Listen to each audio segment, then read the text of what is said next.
never was a case and it's all a big joke. Moments later, John watches Daniel approach an old building and a door appears for the doctor to come in, but John can't follow him anymore. Inside, the strangers are cataloging different objects and Daniel uses them to create a serum that alters memories.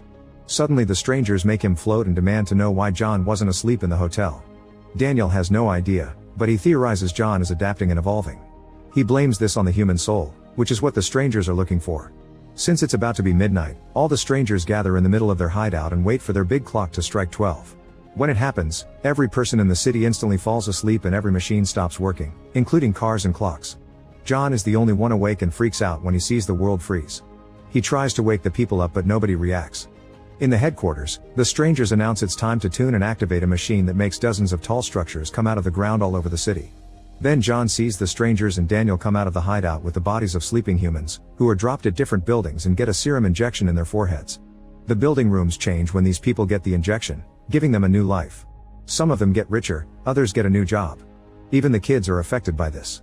When Daniel is done, John catches him on his way out and starts shaking him, demanding an explanation.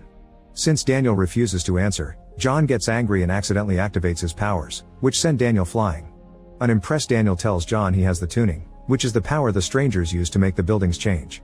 He offers to help him control it, but at the moment the strangers come out and John has to run away.